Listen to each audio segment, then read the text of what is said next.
Bom, agora continuando nesse cenário, acabou de sair no Júnior, dando as previsões de 2020, entrou Ellen Augusto, que é essa mulher linda que está do meu lado, e tinha que ser uma mulher linda para falar de um assunto que remete à beleza. Eu acho que a fragrância, o perfume, ele remete à beleza, não é? Quando a gente sente um bom perfume, a gente se sente mais bonito, ou vê o outro mais bonito, Ellen, é verdade? Ah, com certeza. Os perfumes trabalham com sonhos. É e verdade. eles acabam encantando. Eu acho que o perfume é como um complemento da roupa, principalmente aqui no Brasil, e acho que quem está me ouvindo aí sabe disso. O perfume trabalha como um acessório, mas muitas vezes, verdade. você sabe, Dionísio, que eu começo pelo perfume quando eu estou em dúvida de que roupa pôr, Você parte dele. parto do O perfume. que combina com essa fragrância? Porque muitas vezes você se sente um pouco incompleto. Entendi. É por isso que muitas pessoas às vezes me perguntam: você tem um perfume assinatura? Eu não tenho. Entendi. Eu não consigo ter um único Eu também perfume. não, eu também não. Embora adore limão siciliano, tudo que remete ao limão siciliano eu gosto do cítrico, né? Mas antes da gente continuar, eu só quero que você se apresente. Há quanto tempo você mexe com perfumes, fragrâncias? Como a gente deve falar corretamente? Bom, o correto é a gente falar fragrâncias, porque nós estamos falando da essência que compõe um perfume. O perfume é o produto final, Ok. mas não tem problema. Eu acho que isso é uma tecnicidade que não tem problema nenhum. Você pode falar perfume, essência, fragrância, que estamos todos falando da mesma coisa. E por que você se interessou por essa área? Há quanto tempo você trabalha nessa área? Na verdade, eu trabalhei 23 anos 23 nessa área. anos nessa Isso, área. eu trabalhei numa das indústrias maiores do mundo. Atualmente é a maior do mundo, que é a Givaudan. A Givaudan. A Givaudan é uma empresa atualmente suíça, ela era franco-suíça quando eu comecei. E ela trabalha os perfumes ela tem mais de 300 anos. Tradicional nessa área. Tradicional. Então, fazia perfumes para Rainha Vitória, fez Miss Dior, por exemplo, J'adore, Angel. Então, perfumes que se tornaram clássicos até os dias de hoje. Mundialmente. Então, eu sempre amei a perfumaria e fui lá meio acidentalmente, mas logo em seguida, depois de 9 meses, eu já estava na área comercial. Sempre no Brasil isso ou fora também? Eu trabalhei com conta internacional, então eu viajava muito, mas aqui no Brasil nós atendíamos as contas locais, as empresas locais. Entendi. A Givaudan tem 60 anos de Brasil, assim como as demais casas de perfumaria, IFF, Firmenich, etc. Que delícia. Vamos falar um pouquinho da prática, porque a gente sempre tem dúvidas, né? Primeiro, então, se a gente for falar da diferença de fragrância e perfume, rapidamente a gente deveria dizer como fragrância é e perfume é. Tá, a fragrância é o que compõe o produto final, que é o perfume. Então, Isso. só para a gente usar a nomenclatura certa quando a gente for conversar no assunto. Então, quando eu vou numa loja comprar, normalmente eu vou comprar o perfume. Corretamente, é isso, não é? Exatamente. E fragrância,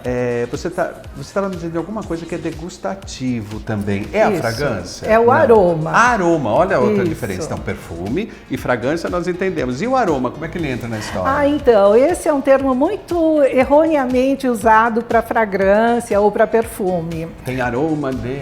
Eles falam assim, você sentiu esse aroma de madeira ou aroma de flor, mas o aroma é muito mais complexo do que um perfume. Entendi. E aí você precisa saber essa diferença. Tá. Numa casa, como eu trabalhei na Givaudan, eles tinham uma divisão de fragrância que só fazia perfume e uma divisão de aromas que fazia os aromas para degustação. Que é degustativo. O aroma, você sente o cheiro, depois você tem de colocar na boca para sentir o sabor. Olha que E diferente. aí você sente o cheiro retronasal. É completamente diferente. Então. Muito diferente. Aroma, a gente tem que ter gostinho. O paladar, né? Isso. Envolvido. A papila gustativa tem que estar trabalhando. Muito bem. Gostei, tô aprendendo. Ela é ótimo, né? É bom a gente falar com quem entende. Agora vamos para a vida prática. Quando eu sei que eu tô com muito perfume, pouco perfume, a quantidade certa, onde que eu coloco perfume no meu corpo? Hoje em dia, os perfumes têm sido muito intensos. Acho que desde os anos 2000, mas principalmente metade da década de 2000, as direções olfativas ficaram muito doces, muitos florais, frutais doces. E aqui no Brasil, as pessoas querem intensidade. E elas às vezes não se importam muito com o cheiro que vai ter, se é fresco, se não é, mas elas querem que seja intenso. Talvez isso tenha muito a ver com... Ou seja, quero que todo mundo perceba que eu estou usando perfume.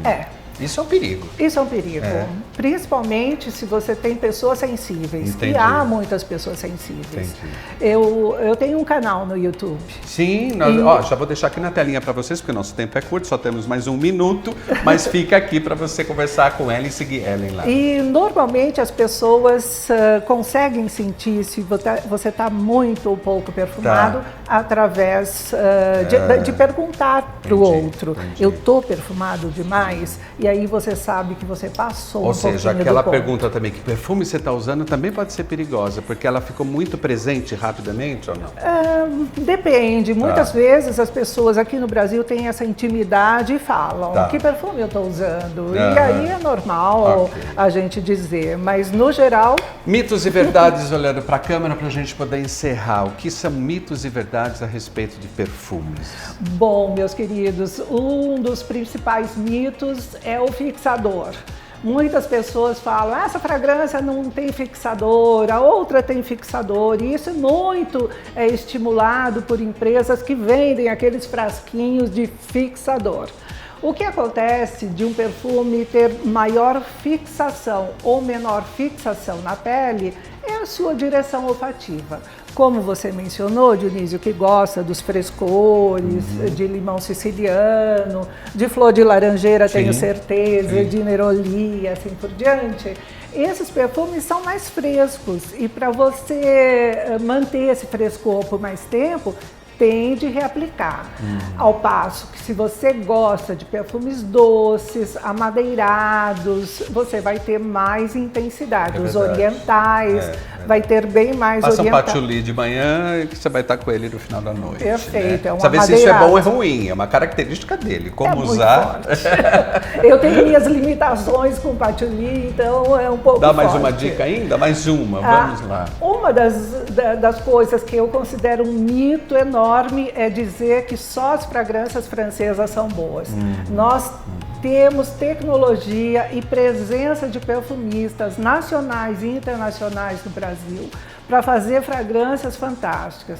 Temos perfumes, eu não gostaria de mencionar um a um, porque eu vou deixar algumas empresas de fora. Deixa o pessoal ir no YouTube, no seu Instagram, que eu vejo você. É uma delícia ouvir Ellen falar, não é? Vocês vão segui-la depois. Aí. Então, gente, tirem esse mito da sua cabeça, porque isso não acontece. As fragrâncias no Brasil estão com qualidade do que a gente chamaria de internacional, pelas características que a gente coloca nas fragrâncias francesas. Que bom te ouvir falar. Não estou jogando confete não, uma delícia ouvir você falar de um assunto tão gostoso. Já estou te seguindo, acabei de te seguir no Insta e vou aprender muito com você. Que bom, obrigado foi um prazer. Obrigado. Chame quando quiser. Mande meu abraço para o Douglas também, que é nosso amigo querido, muito seu obrigada. marido. E é bom a gente pensar aqui em Jundiaí, uma jundiaense como essa, tem tanta expressão nessa área e às vezes a gente não conhece, né? Daqui de Jundiaí, mas jundiaense de E eu valor. tenho um detalhe para te falar. Eu fui convidada por uma revista global digital chamada Fragrantica. Vocês podem acessar fragrantica.com e eu sou responsável pelo fragrantica.com em língua portuguesa no Brasil. Quer mais? Então segue a Ellen, porque o nosso tempo acabou. Fiquem aí, porque a gente está passeando pela Europa. Eu já nem sei onde mais, porque vocês sabem que agora, nessa temporada de 10 anos do Casa Brasil, a gente está revendo todos os países que a gente visitou. Não sei mais se a gente está na Irlanda, já está indo para outro país, a gente vai ver já já. Fica aí, porque a gente volta já.